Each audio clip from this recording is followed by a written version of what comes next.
నమస్తే, welcome to Andhraprabha health. నేను సరిత. ఊరగాయ లేదా నిల్వ పచ్చడి మనలో చాలా మంది ఇష్టంగా లాగించేస్తారు.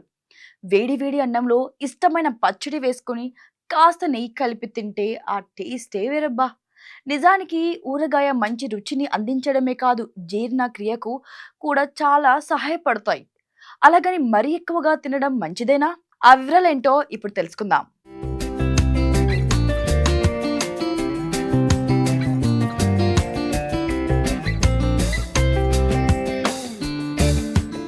మన దేశంలో ఊరగాయకు ఉన్న ఇంపార్టెన్స్ మరెక్కడా ఉండదేమో. మరి ముఖ్యంగా తెలుగు వారికి ఊరగాయ అంటే ఇష్టం. కూరలు ఎన్ని ఉన్నా సరే ఊరగాయ కంపల్సరీ ఉండాల్సిందే. భోజనంలో ఊరగాయ లేకపోతే ఏదో వెలితి కొట్టొచ్చినట్లు కనిపిస్తోంది. కొందరైతే అన్నం మొత్తం ఊరగాయతోనే తినడానికి ఇష్టపడుతుంటారు. కానీ ఆ ఊరగాయతో ప్రయోజనాలు ఉన్నట్లే అనారోగ్యం కూడా వచ్చే అవకాశాలు కూడా ఉన్నాయంటున్నారు ఆరోగ్య నిపుణులు. కానీ ఆ ఊరగాయతో ప్రయోజనాలు ఉన్నట్లే అనారోగ్యం కూడా వచ్చే అవకాశాలు ఉన్నాయని నిపుణులు చెబుతున్నారు.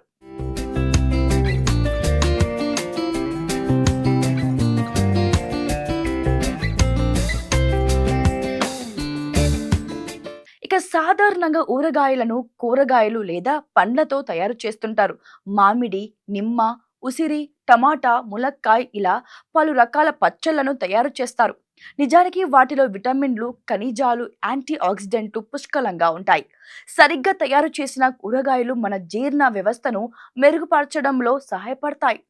పేగు ఆరోగ్యానికి కూడా చాలా మంచిది. అలాగే వాటిలో వాడే పసుపు, ఆవాలు, మెంతులు వంటి సుగంధ ద్రవ్యాలు మంటను తగ్గించడంలో పాటు రోగనిరోధక శక్తిని పెంచడానికి సహాయపడతాయి. అలాగే వీటిలో ఉండే ఉప్పు, కారం నోట్లో లాలాజలం, జీర్ణ రసాలు విడుదలను ప్రేరేపిస్తుంది. ఆకలి తక్కువగా ఉన్నవారికి లేదా తేలికపాటి జీర్ణ సమస్యలున్న వారికి ఊరగాయలు ప్రయోజకరంగా ఉంటాయి.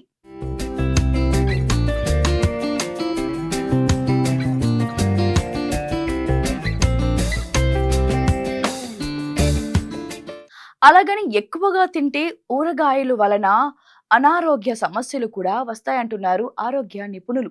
ఎందుకంటే వీటిలో ఉండే అధిక ఉప్పు, నూనె, అధిక రక్తపోటు, గుండె జబ్బులకు దారితీస్తుంది. పచ్చడిలోని ఉప్పు మూత్రపిండాలపై ఒత్తిడిని కలిగిస్తుంది, వాపుకు కారణమవుతుంది. చాలా కారంగా ఉండే ఊరగాయలు వలన గుండెలో మంట, ఆమ్లత పెరిగే ఛాన్స్ కూడా ఉంది. కాబట్టి హై బీపీ, షుగర్, కిడ్నీ సమస్యలు లేదా కడుపు సంబంధిత సమస్యలతో బాధపడేవారు ఊరగాయలను తక్కువగా తీసుకోవాలని సూచిస్తున్నారు. గర్భిణీలు, స్త్రీలు, వృద్ధులు కూడా ఊరగాయలకు దూరంగా ఉండాలని చెబుతున్నారు. అయితే ఇంట్లో తయారు చేసుకున్న ఊరగాయలు ఆరోగ్యానికి మేలు చేస్తాయి. ఎందుకంటే వాటిలో ఎలాంటి కెమికల్స్ ఉండవు. అలా కాకుండా మార్కెట్ నుంచి కొనుగోలు చేసినట్లయితే మంచి నాణ్యమైన ఊరగాయలను తీసుకోండి. అలాగే తక్కువ తినండి. మొత్తంగా మీరు ఊరగాయ ప్రియులైతే జాగ్రత్తగా ఉండండి. పచ్చళ్లను కొంచెంగా తీసుకొని ఎలాంటి హెల్త్ ఇష్యూస్ రాకుండా చూసుకోండి.